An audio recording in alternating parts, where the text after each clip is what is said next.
맥추감사 주일 예배입니다. 성경에 기록된 오늘 본문 16절에 기록된 맥추절을 기념하는 주일인데요. 또 이렇게 절기 주일이다 보니 제가 하나 퀴즈를 조금 준비했습니다. 퀴즈를 맞추신 분에게는 상품도 있어요. 그래서 한번 맞춰주시면 감사할 것 같아요. 먼저 첫 번째 퀴즈입니다. 한번 PPT 띄워주시겠어요? 예. 문제는 맥추절, 오늘은 맥추감사 주일입니다. 그쵸? 맥추절, 16절에 보면 맥추절을 지키라 라고 해서 우리가 오늘 맥추감사 주일을 드리는 것인데, 맥추절은 이름이 총 4가지라고 합니다. 맥추절을 포함해서 총 4가지. 그러니까 지금 이 중에서 맥추절의 다른 이름이 3가지가 숨어 있는 겁니다. 자, 보라지사님은 하시면 안 돼요. 우리 감으로 찍어도 되고요. 목사님의 예전 설교를 떠올리셔도 가장 좋고요. 3가지를 한번 나는 하나라도 알겠다 하는 분, 집사님? 7.7절 오순절 정답입니다. 나머지 하나 더 남았는데 혹시 상품 한 번만 전달해 주시겠어요? 네, 상품은 보리입니다. 네, 보리예요. 상품 보리로 준비했습니다. 네, 보리입니다. 네, 보리고요. 네. 지금 어떤 거 말씀해 주셨냐면 오순절과 7.7절 말씀해 주셨는데 한 가지가 남았어요. 한 가지 더 맞춰주신 분께는 보리를 드리도록 하겠습니다. 한 가지 더. 자신의 이름을 외치고 손을 들어주시면 지목하겠습니다. 이게 틀릴까봐 그러신데 주일 하셔도 돼요. 오늘 주일이잖아요. 그렇죠? 네, 안식일 하셔도 돼요. 다만 상품은 없습니다. 약간 뭐 성탄절은 아닌 것 같아요. 그렇죠? 부활절도 아닌 것 같아요. 어떤 게 헷갈리세요? 수장절이랑 어떤 게 헷갈리세요? 나팔절? 다 나오고 있어요 지금. 성탄절 빼고 다 나오는 것 같아요. 또 뭐가 있을까요? 6월절도 나왔어요 방금. 초실절 정답입니다. 예, 초실절입니다. 예, 나팔절과 수장절은 한참 남았고요. 6월절은 한참 지났습니다. 지금은 초실절이에요. 초실절, 7.7절, 오순절, 맥추절, 이 4가지가 하나라고 보시면 됩니다. 자, 뭐라고요? 맥추절, 초실절, 7.7절, 오순절, 이 4가지가 한 세트입니다. 좋습니다. 우리 전도사님께 보리를 한번 전달해 주시겠어요? 네, 감사합니다. 두 번째 퀴즈예요. 자, 그럼 맥추감사 주일은 어떤 것을 추수할 때 기념하는 절기일까요? 오늘 상품과 관련이 있습니다. 보리. 스캔서님? 예, 보리 정답입니다. 하나 가지시면 됩니다. 네, 제가 보리를 준비한 이유는 보리를 추수하는 것을 기념하는 절기가 맥추절이기 때문에 보리를 준비를 해봤어요. 자, 이렇게 우리가 간단한 퀴즈를 했는데요.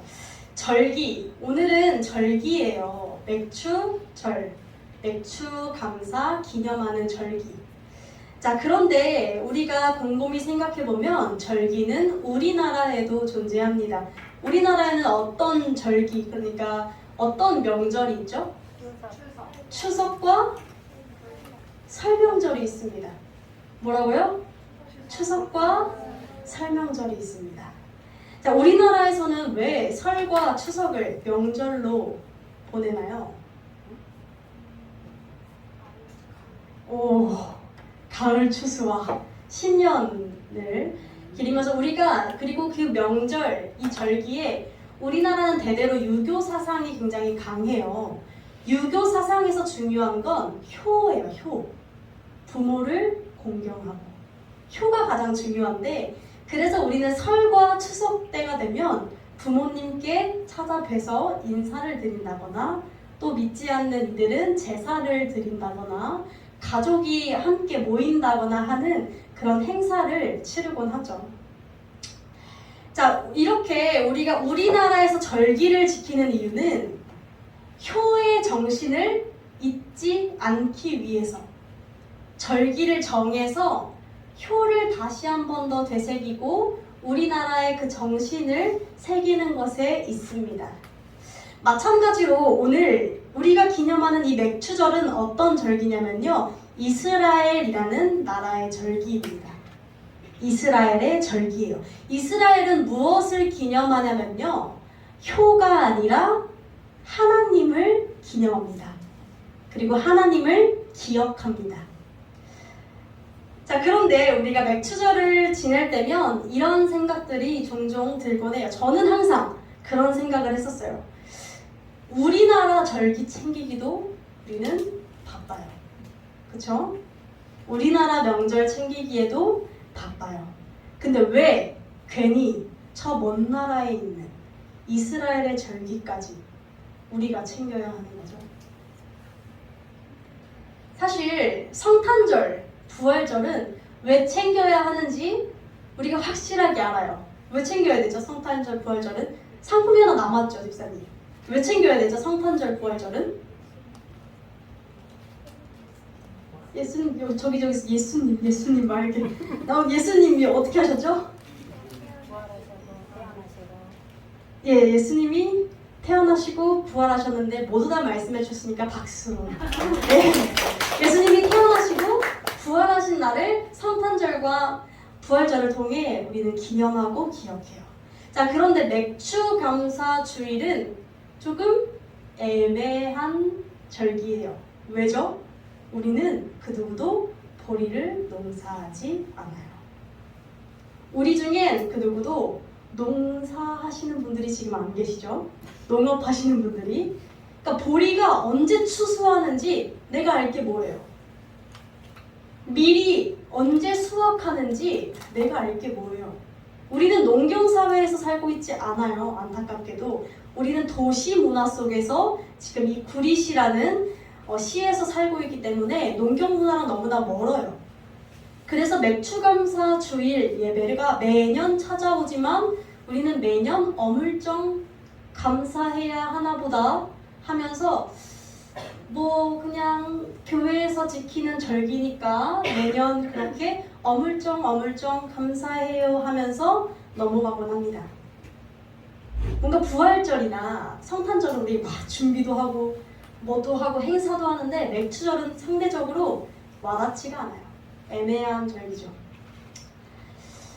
오늘 이 시간에는 저와 여러분이 이 하나님의 이 본문 말씀을 통해서 애매한 맥추감사절이 아니라 조금 더 확실한 무엇을 감사해야 하는지 정확하게 아는 그런 감사가 흘러넘치는 맥추감사절이 되기를 주님의 이름으로 소망합니다. 자, 그러면 앞선 질문에 답부터 할게요. 왜 우리나라 절기만 지켜도 바쁜데 저기 저 먼 나라 이스라엘 절기까지 우리가 지켜야 하는 걸까요? 목사님께서 한동안 한 몇 년 동안 제가 체감상 몇 년인데 한 1년일 수도 있어요. 제가 고등학생 때 학생 시절에 목사님께서 수요 예배 때 것 같아요. 그쵸? 수요 예배 때 절기 설교를 하셨어요. 물론 제 머리엔 아무것도 남아있지 않아요. 그 시절에 레위기와 신명기 이렇게 쭉 해서 절기 설교를 우리가 들었었어요. 각 절기에 어떤 것들이 담겨져 있는지. 하지만 우리에게는 그 무엇도 와닿지 않아요. 내가 저 먼 나라 절기를 왜 알아야 되는지 모르겠어요. 자, 뭐가 그렇게 다를까요? 다른 나라 절기들과 이스라엘의 절기. 전 세계 모든 민족에게는 절기, 명절이 존재합니다. 뭐 예를 들어서 우리나라 1919년 어떤 일이 있었죠? 3.1절 한번 드릴까요? 보라지사님? 감사해요. 역시 선생님은 달라요. 네. 일본에 대항해서 대한독립 만세를 외친 3.1절이 있고요. 또 뭐 일본이 패망한 우리가 해방된 것을 기념하는 광복절도 있죠. 자, 그런데 세계 여러 민족의 여러 나라의 절기와 이스라엘의 절기는 아주 큰 차이가 있습니다. 레위기 23장 2절에는 이렇게 말씀하세요. 우리가 함께 읽어볼게요. 시작. 이스라엘 자손에게 공포하여 성회를 아멘. 네, 제가 개역 개정으로 한번 읽어드릴게요. 이스라엘 자손에게 말하여라. 이것이 나의 절기들이니 너희가 성회로 공포할 여호와의 절기이니라. 자, 이스라엘 절기를 하나님께서는 뭐라고 말씀하세요? 나의 절기, 여호와의 절기이니라. 하나님의 절기라고 말씀하십니다. 자, 그렇다면 이게 단순히 나라의 행사, 나라의 명절, 나라의 절기가 아니라면 뭔가 좀 다른 것이 있겠죠? 그래서 두 가지 특징이 있습니다.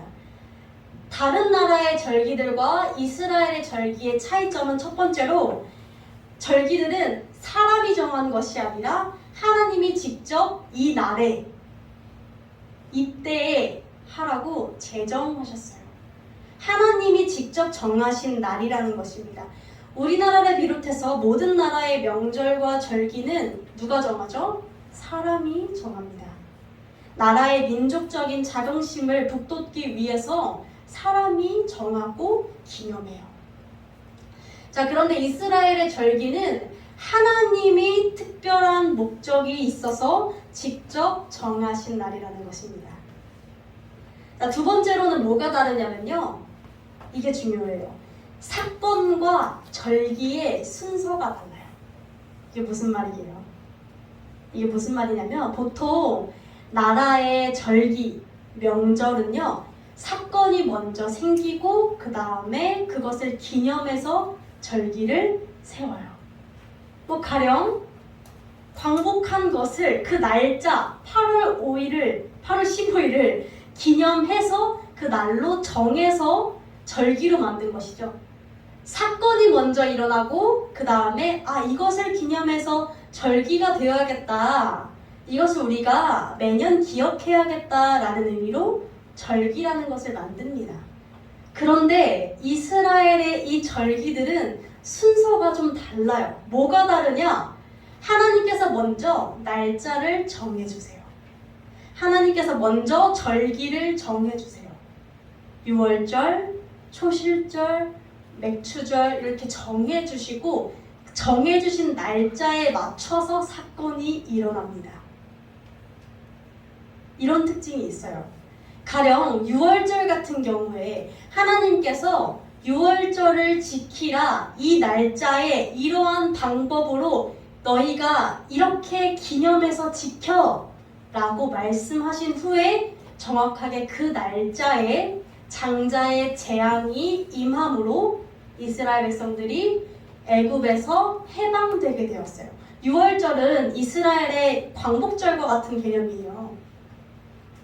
그래서 그런 애굽, 이집트라는 나라에 노예로 되어 있을 때 그것이 해방된 것을 기념하는 것이 6월절이거든요. 그런데 하나님께서는 그 해방되는 사건이 일어나기 전에 6월절을 미리 제정하셨어요.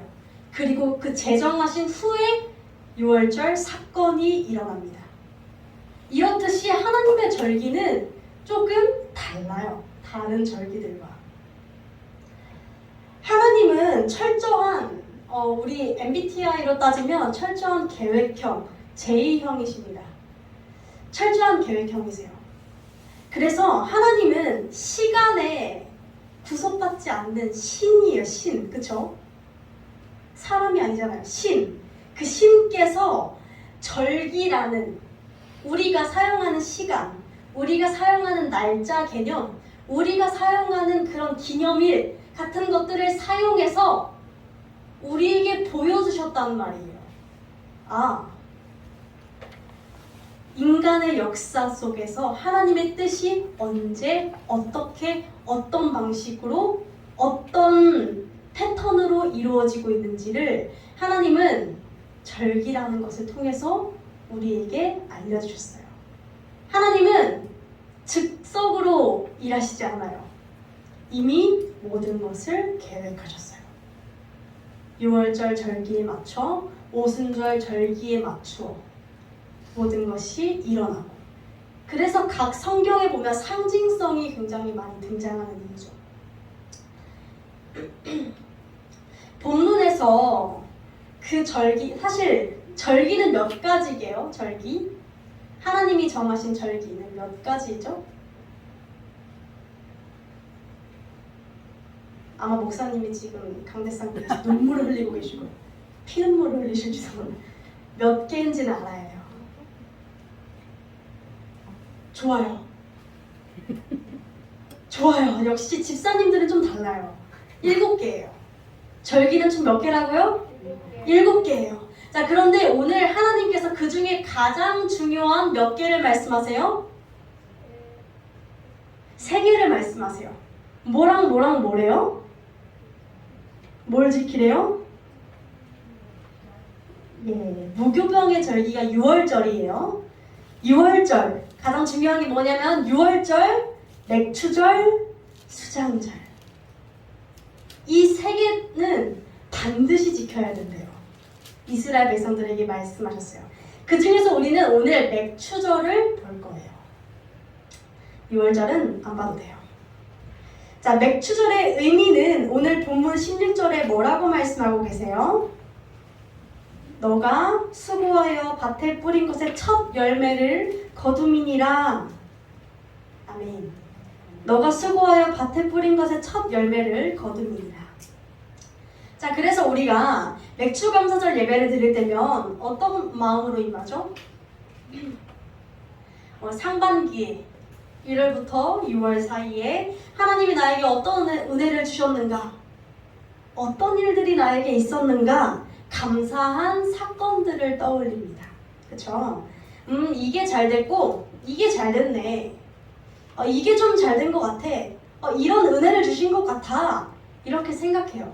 자, 그런데 사실 맥추절은 오늘 말씀 제목처럼 감사한 사건을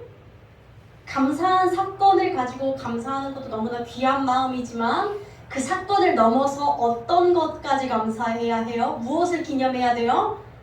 감사를 주신 분, 하나님까지 닿아야 해요. 감사를 한 사건을 떠올리는 것을 넘어서 조금 더 한 발자국 더 가야 돼요.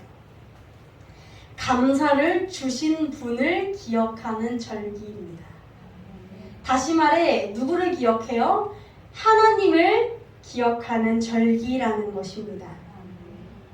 자, 그런데 신명기 16장 12절에 보면 신명기 16장에서는 이 77절이 나와요. 77절을 어떻게 지켜야 하는지가 나와요. 77절은 어떤 절기라고요?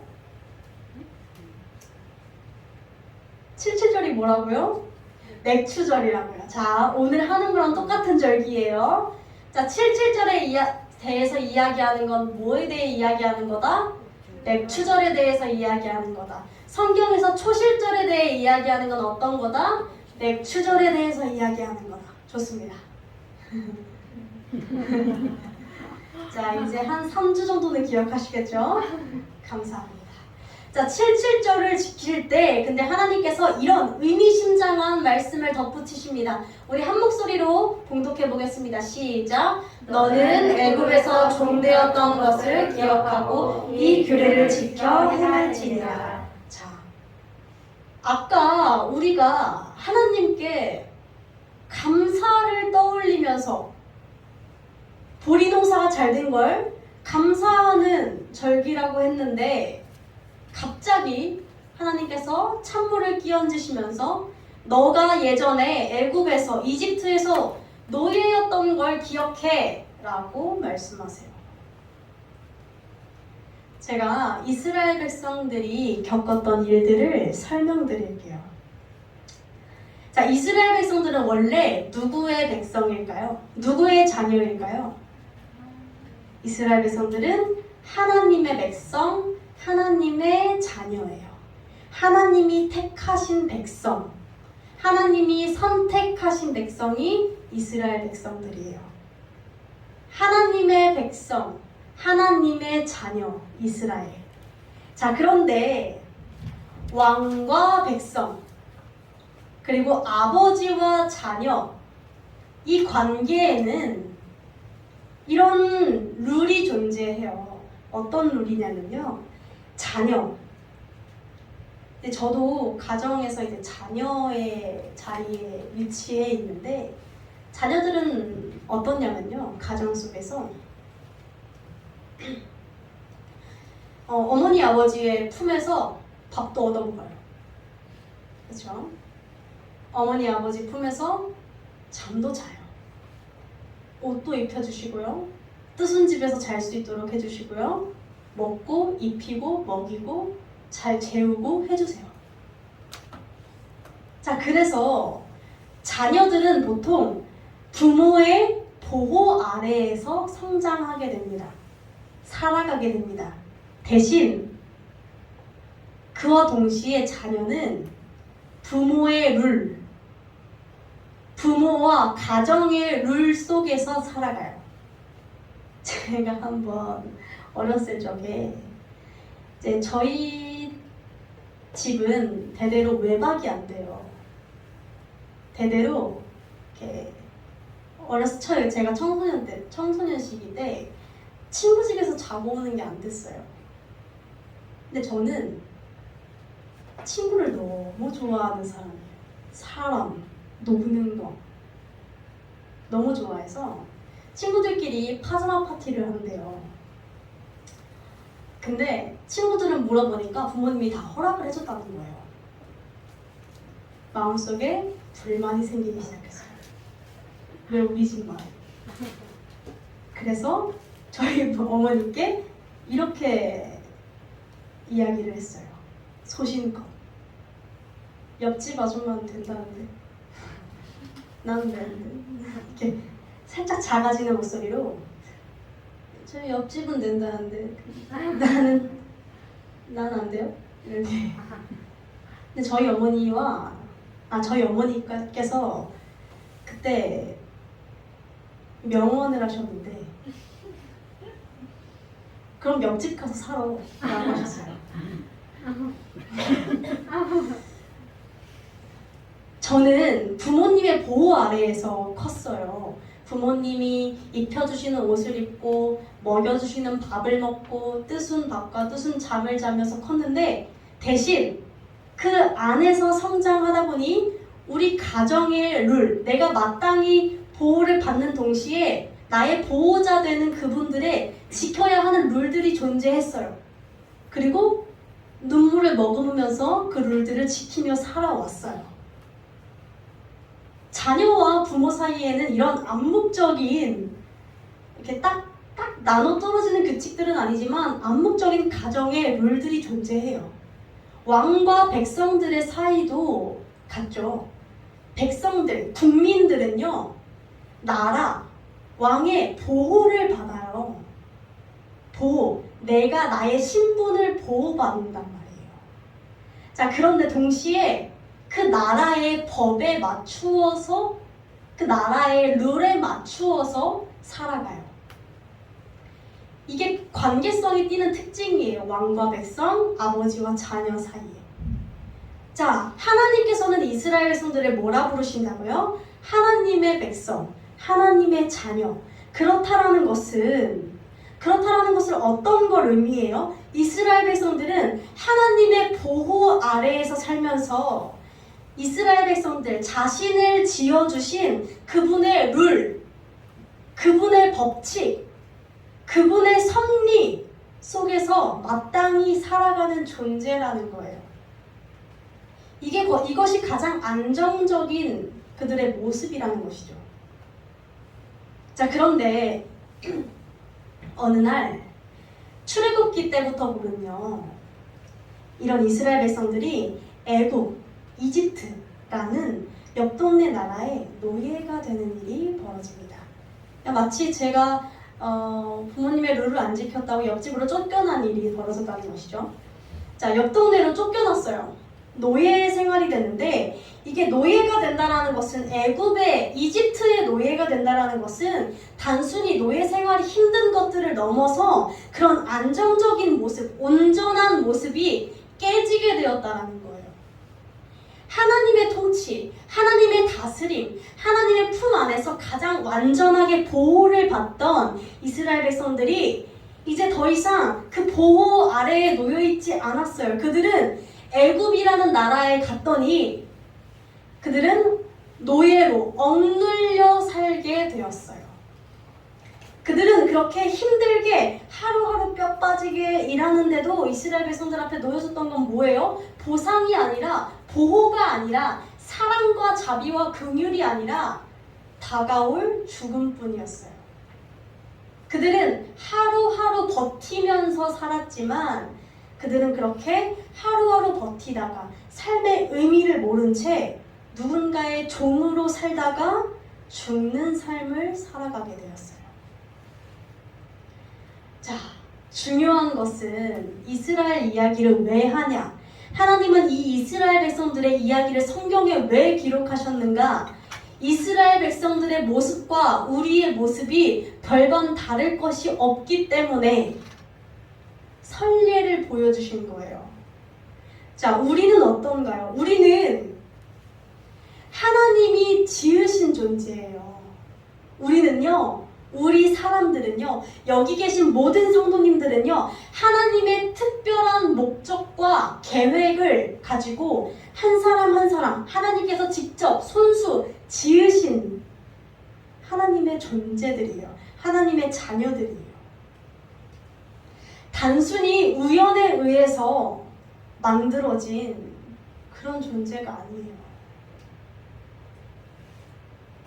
많은 분들이 진화론을 말씀하시는데, 진화론도 결국은 거슬러 올라가면 맨 처음에는 알 수 없는 이유로 폭발로 인해 시작되었다라고 시작하거든요.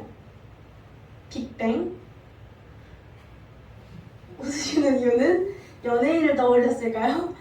빅뱅 그 사건, 알 수 없는 이유로 우연히 하나의 폭발에 의해서 우연히 이런 과정을 거쳐서 시작되었다라고 하는데, 우리는 그것을 하나님이 하셨다라고 보는 사람들이에요.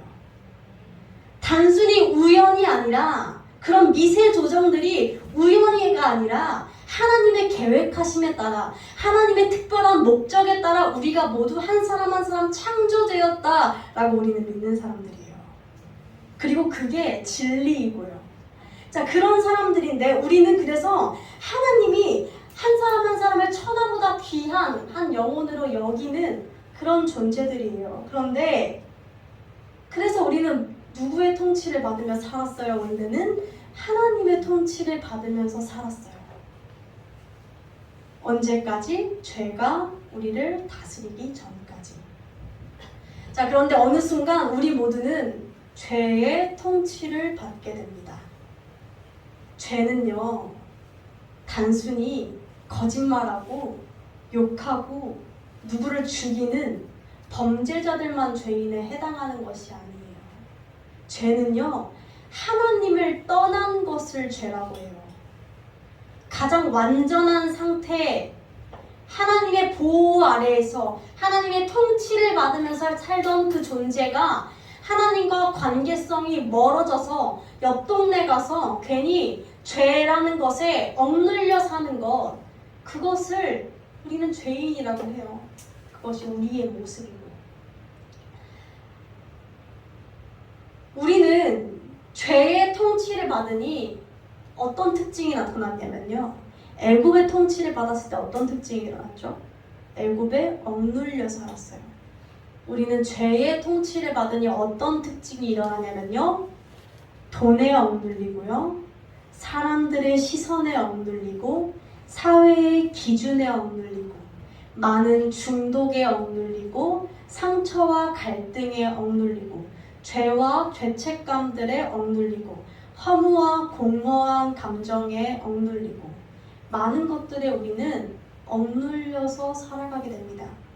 내가 나된 것이 무엇인지 모른 채, 나의 인생의 의미와 목적이 무엇인지 모른 채 그저 하루하루 버티면서 아득바득 살아가지만 그 누구도 나에게 인생의 의미가 무엇인지 알려주지 않아요. 죽어라 버티면서 생계를 유지하면서 힘들게 치열하게 살아가고 있지만 그 누구도 나의 인생의 최종 목적이 무엇인지, 내가 왜 태어났으며 나는 어디를 향해 가고 있는지 그 누구도 말해주지 않는다라는 거예요. 왜? 아무도 모르니까요. 우리는 억눌려 살다 보니 어떻게 됐냐면 우리는 잊어버리게 되었어요. 내가 하나님의 특별한 목적을 가지고 태어난 사람이라는 것을.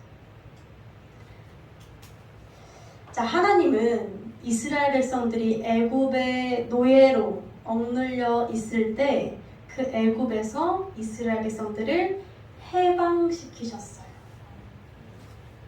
사람의 노력이 아니라 하나님이 친히 10가지 재앙을 통해서 그 통치자의 마음을 돌렸다기보다 박살을 내셔서 이스라엘 백성들을 건져내셨어요. 이와 동일하게 하나님은 우리 역시 무엇에서 해방시키세요? 죄에서 해방시키세요. 오직 예수 그리스도를 통해서 나 대신 십자가의 죽으심으로 대신 값을 치르고 해방시키셨다는 거예요. 그리고 이것을 믿기만 하면 예수 그리스도가 죄에서 해방시킬 수 있는 유일한 살 길이라는 것을 믿기만 하면 된다고 말씀하세요. 그리고 우리는 그것을 구원이라고 부릅니다. 하나님은요, 맥추절 그리고 수많은 절기를 통해서 이 사건, 하나님이 나를 구원하셨다라는 것을 떠올리게끔 하세요. 하나님께서 이스라엘 백성들에게 너가 이전에는 애굽의 노예로 살았으나 이제는 나의 능력으로 말미암아 너가 죄에서 애굽에서 해방되었다라고 하신 것처럼 우리가 이전에는 죄인이었으나 죽을 수밖에 없었으나 허무한 것에 굴복하며 살아갈 수밖에 없었으나 이제는 삶에 의미가 생기고 살아갈 이유가 생기며 영원한 생명을 얻게 되는 그 모든 죄와 죽음에서 사망에서 해방되었다라는 것을 늘 기억해라고 하시는 거예요. 그래서 다윗은 이것을 너무 철저하게 느꼈던 사람이 다윗이거든요. 다윗이라는 사람은 시편 8편 4절에 이렇게 고백했어요. 어떻게 고백했냐면 사람이 무엇이간데, 우리 함께 합독해볼까요? 시작. 사람이 무엇이간데 주께서 저를 생각하시며 인자가 무엇이간데 주께서 저를 공부하시나이까. 아멘. 다윗이 이 고백을 감사의 시거든요. 감사의 기도. 이렇게 고백해요. 하나님, 내가 뭐길래, 나 같은 것이 무엇이길래 나를 이렇게 사랑하시고 나는 너무나 큰 죄인인데 나에게 어떻게 이런 은혜를 베푸십니까? 다윗이 이런 말을 할 수 있었던 이유는요, 내가 원래 어떤 처지의 삶이었는지를 뼈저리게 알아서 그래요. 나의 힘으로 나는 구원받을 수 없구나, 나는 나의 힘으로 살아갈 수가 없구나라는 것을 철저하게 깨달았을 때 그는 하나님을 기억하며 하나님을 떠올리며 은혜에 감격하며 이렇게 고백할 수 있었어요. 창세기에 보면요, 이 창세기 한번 보면요, 에노스라는 사람이 나와요. 에노스. 4장 26절에 그의 이름을 에노스라 하였으며 그때의 사람들이 비로소 여호와의 이름을 불렀더라라고 해요. 여호와의 이름을 불렀다라는 것은 여호와를 드디어 찾았다. 하나님을 사람들이 드디어 찾았다라는 뜻이거든요. 자, 근데 왜 그랬을까요? 에노스의 이름의 뜻은 죽음, 한계, 연약함 이런 뜻을 가지고 있어요. 이 당시에는 생명이 굉장히 길었어요. 노아의 방주가 터지기 이전이라서 이때 당시 평균 나이가 한 900살 정도까지 살았거든요. 이 당시. 자, 그때 이 에노스가 태어날 때쯤에 사람이 한둘씩 죽기 시작했어요. 사람이 더 이상 노력해도 살 수 없음을 깨닫게 된 거예요, 사람들이. 그래서 이 에노스가 태어날 때 사람들은 이렇게 생각했어요. 한계다. 나의 힘으로 어떻게 해볼 수가 없네. 나의 연약함. 노력으로 모든 거 다 해봤는데 죽음이라는 것 문턱 앞에서, 죽음의 그 문턱 앞에서 모든 것이 다 굴복할 수밖에 없구나라는 것을 깨닫고 그때서부터 사람들이 하나님을 찾기 시작했어요. 우리는요, 많은 분들이 교회에 오실 때 정말 간절하게 오시는 분들이 몇 분 있어요. 우리식 표현으로 하나님이 불렀다 이렇게 표현하잖아요. 많은 분들의 그런 사례들을 보면 해볼 만큼 치열하게 아등바등 노력을 했는데 부딪히고 부딪혀서 하나님의 이름을 부르러 나아온, 다시 말해 하나님이 죽기 전에, 죽음 이전에 기회를 주시는 정말 그런 몇몇 분들이 있어요. 그런데 그렇게 하나님을 찾지 않으면 안 돼요. 여기 계신 많은 분들은 교회를 다니신 지 굉장히 오래된 분들이 많아요. 그렇죠? 교회를 오래 다녔다고 다 되는 건 아니에요. 내가 교회에 짬이 좀 돼요. 짬이 좀 되니까 직분도 받았어요. 교회를 너무 잘 알아요. 하지만 하나님의 이름을 부르고 있지 않다면, 하나님의 이름을 부른다는 것은 다윗과 같은 그런 절절한 감격이 나에게서 터져나오지 않는다면 이게 매 순간 울라는 얘기가 아니라요. 하나님이 나를 구원하셨을 때 그 감격, 그 체험, 그것이 우리에게는 반드시 있어야 하거든요. 없을 수가 없어요. 그 누가 생명의 은인에게 몸이 건조하게 말할 수 있겠어요?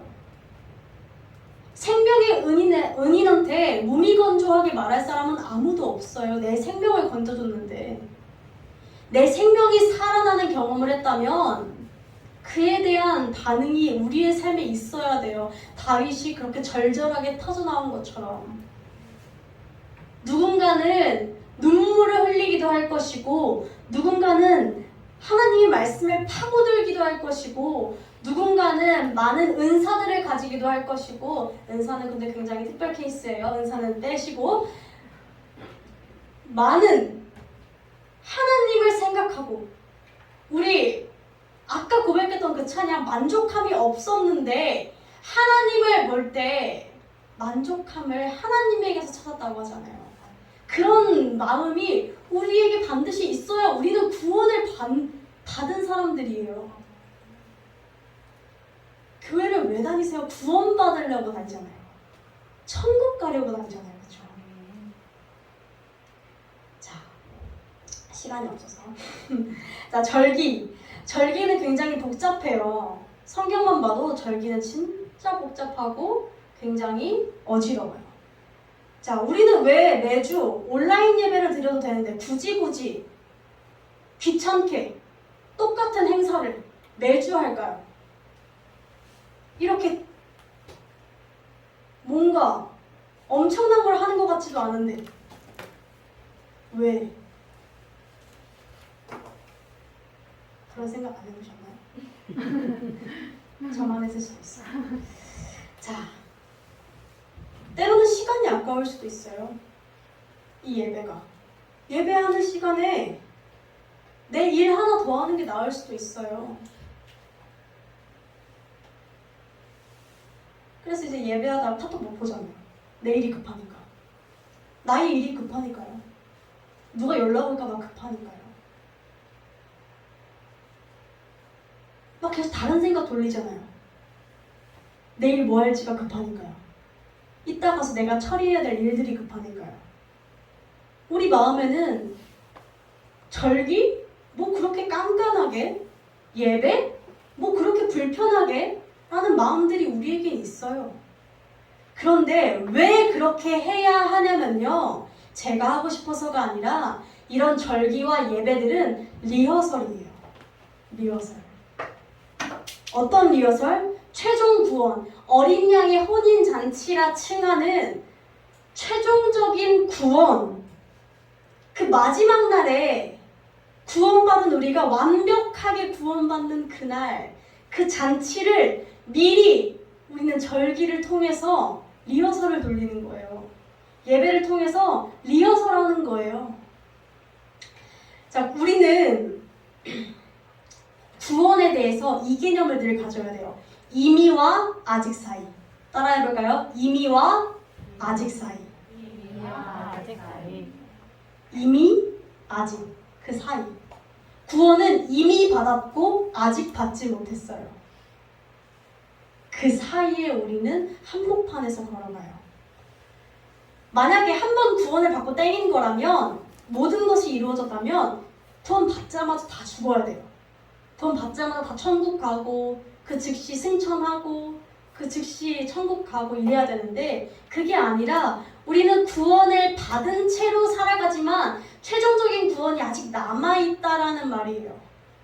그래서 구원받은 이들은 바울도 그렇게 표현했듯이 최종 구원을 향해 달려가는 사람들이에요.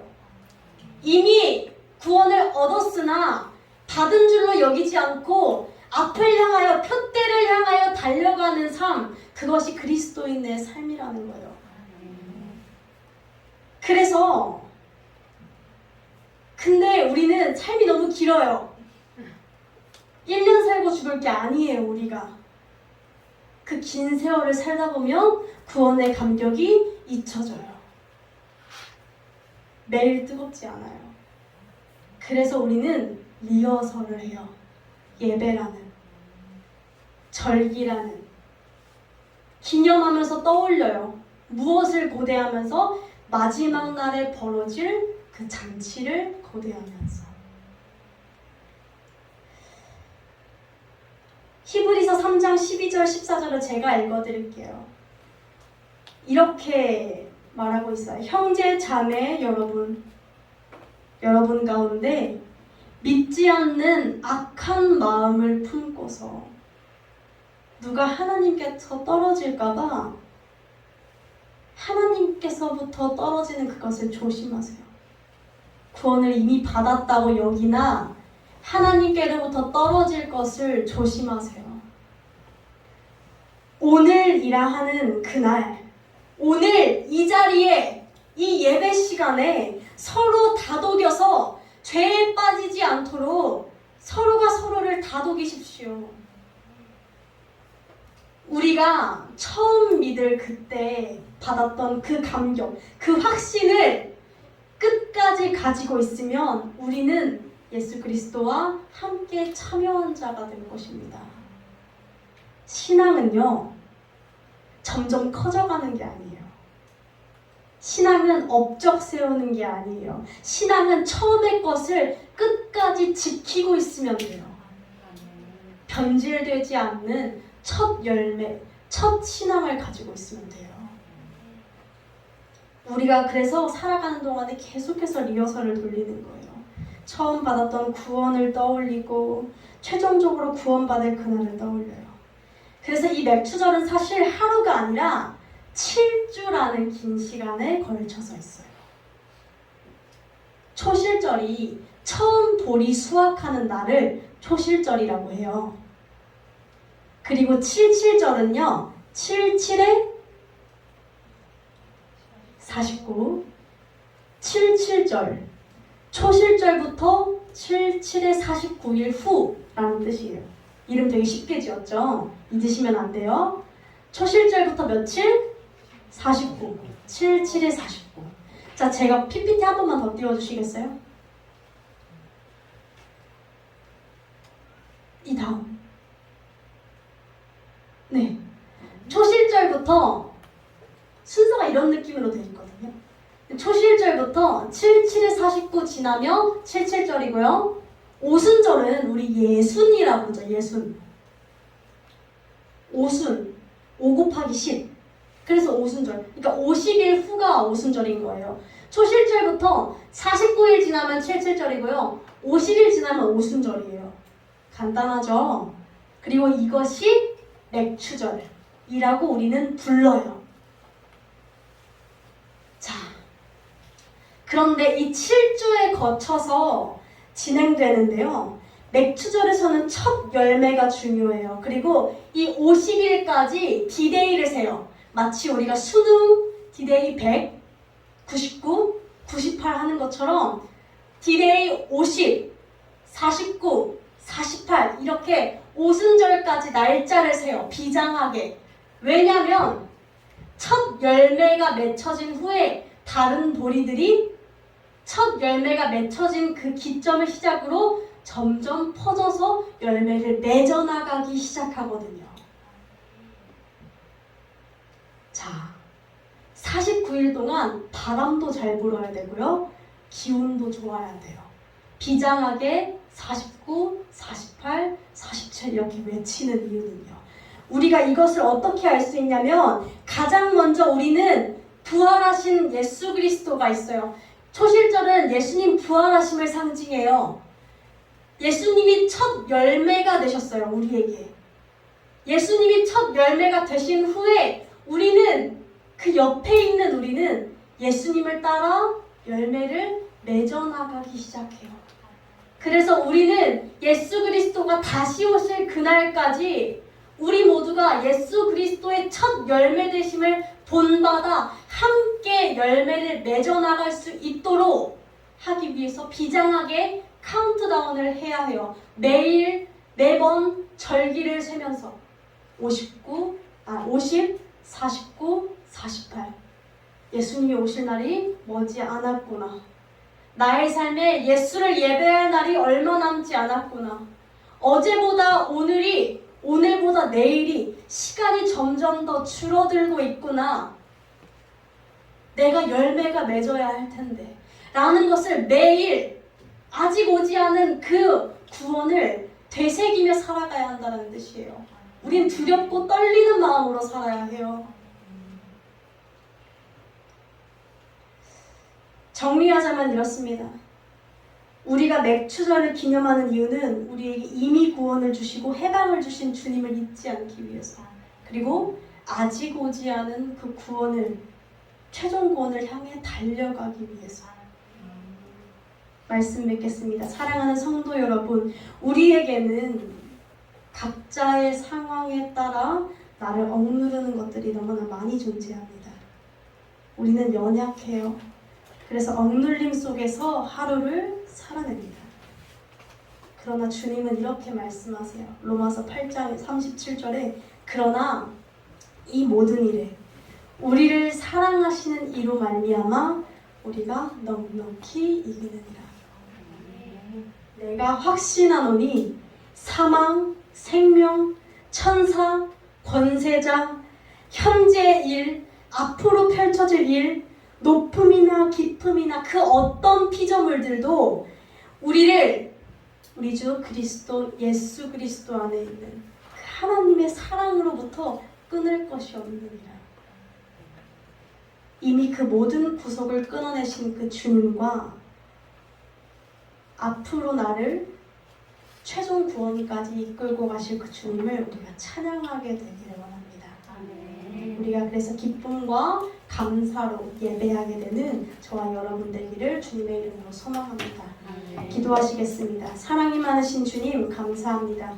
오늘 이 시간 우리 한 사람 한 사람에게 오늘 본문의 말씀, 당신의 말씀을 허락하심에 감사합니다. 우리가 이미 얻은 그 구원과 아직 오지 않은 최종 구원을 향해 달려나가는 저와 모든 성도 되게 하시고 그 과정 가운데 주님께서 함께 하시며 동행하여 주시기를 원합니다. 예수님의 이름으로 기도드렸습니다. 아멘.